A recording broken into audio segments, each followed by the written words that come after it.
Alright guys, welcome back to the channel. So today we are starting to work on one of our R1 cars, and the first one we'll work on is a design that we started working on that we actually made. And this is a car that we developed and tested last year, which is basically all R1 set up. All we did was split the front end up so you can take a battery all the way up into the front. And works really good. But today, unfortunately, we are going to need that servo for my new build, so we are going to steal it out of here. So let's get started with this. First thing we are going to do is we are going to pop off these links very carefully because it's lightweight servo arm. I don't want to break that. Okay. There we go. Got that. So then we're going to, well, first thing we will do is actually, we are going to remove the servo wire. I'm going to flip it over, and these, I believe, are aluminum screws, not the titanium. So they are very delicate. Yeah, they're definitely aluminum.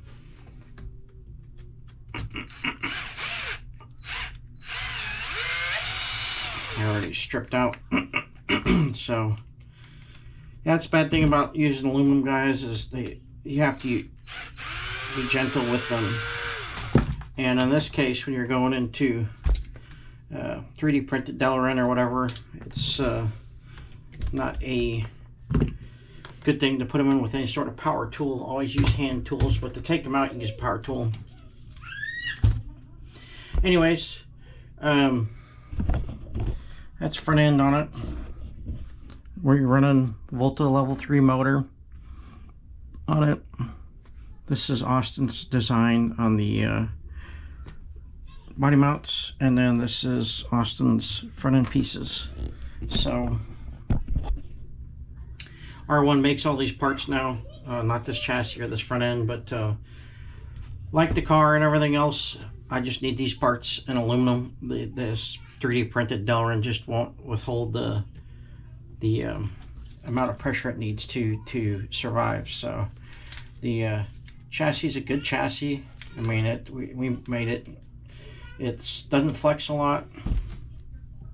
So Austin custom designed the front arms and everything. So it's just, I don't like running 3D printed parts out on the racetrack, especially when there's, you know, I don't like to lose. So that's where this car is, and that's going to go in the graveyard for now because I need to be able to run all R1 parts because R1's got some new chassis out that you guys know, and I really like all the R1 stuff. So this servo will save roughly, let's see here, I think it's 30 grams over a full-size servo, if not a little bit more, depending on your setup.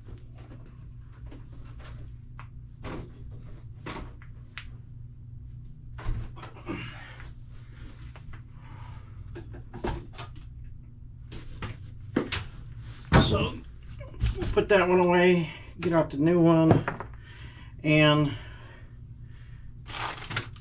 got some new tires we have. These are the Cyril tires. They're just a little bit shorter than these. Allows me to bring the body down more. So we'll be running those. Once again, this is the wide chassis.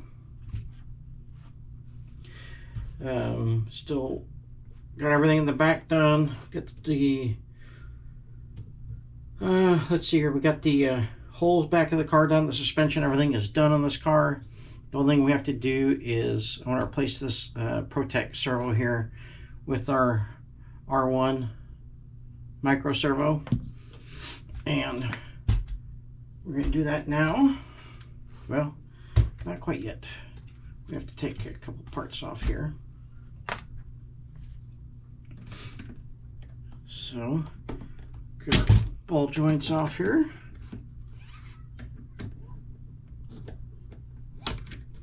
Here we go. Now we got our servo wires unplugged, so we don't have a receiver.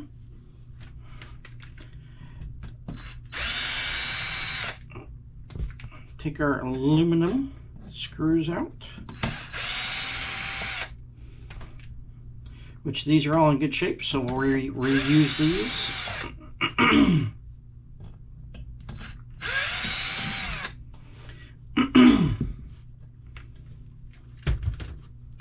And yeah, you can definitely tell there's a noticeable weight in it too. So, all right. So like I said, you should not put these in with a power tool.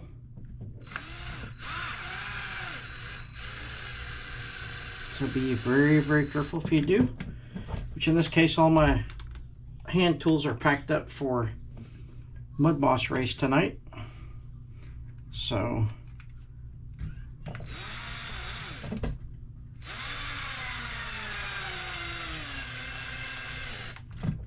here we go. Two done. All right, two more to do. Then we can do the connections on the top.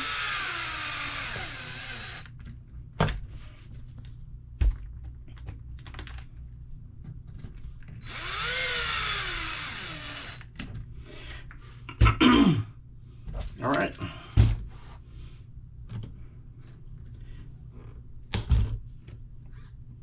Get that done. Get this out of the way for now. There we go. So, get that done. We actually need to put the servo back one that's too far forward. So we are going to do that real quick. I want this back one little notch. And we're going to run that wire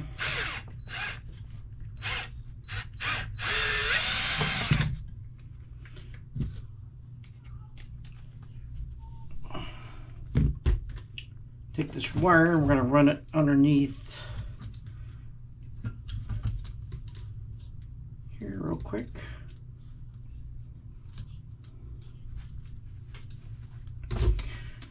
Let's see here.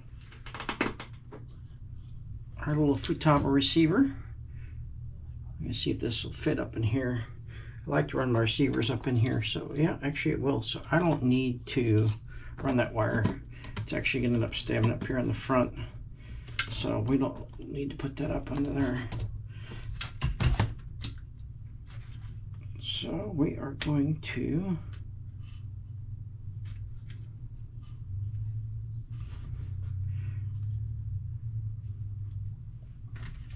move the servo all the way to the back.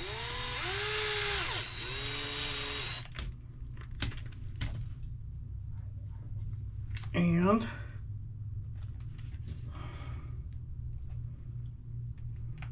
put our aluminum screws back in.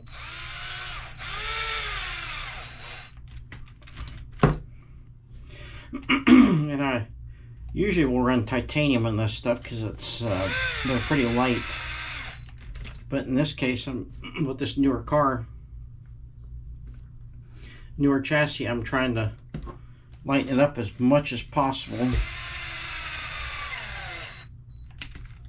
So every gram is going to count. This is a wider chassis, the new R1 bar, the adjuster on the back, this aluminum adapter in the back, all this stuff, these aluminum towers and stuff, it all adds weight, guys. So I'm going to try to run a lightweight car, as light as possible with this particular car, but I'm also going to have my other car, which is extremely lightweight. It's like 14 grams over the minimum, ready to race. So I will be running that one in a newer track or low traction situation. This one will be tested also in the same, but it's going to be more of geared towards a seasoned track and a higher traction situation. That's why we've got heavier oil, heavier springs on it.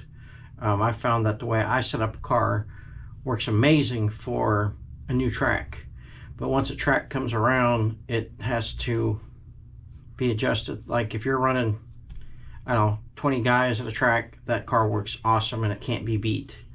If you have a bunch of people running, by the time the track comes around midday, say 100 people running midday, then that car is not set up. The lightweight, the light out oils, light suspension is not going to do super good by the end of the day.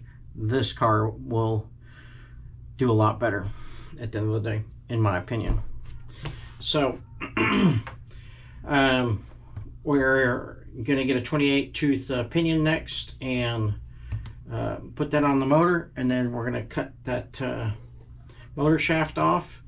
We're gonna cut this little unit off here because I don't need it, and it's a eyesore in my opinion for me, that I don't like it up there. And then we're gonna adjust these body post mounts here, where we're running just a mount that screws on right to the top of this unit here. So I don't know where they're at. I gotta find them. Got so many new R1 parts laying around here that we're going to get to work on it. So this is that's it for today's video, guys. We're going to go through this nice and slow. There's a lot of questions, and then I'll go through soldering. I will go through motor setup, motor tuning. Most of these cars come with the motor already set at a certain degree of timing, which I can't see without my old man glasses, but it looks like it's probably set somewhere around 20 to 30 degrees. So we'll talk about that as soon as we get to our next video and everything else, guys. So if you want to know about setting up the shocks and the transmission and all the other stuff, we have a video already out on that. So like I said, we're going to try to keep this car as light as weight as possible. So we'll see you in the next video, guys. Thanks for watching.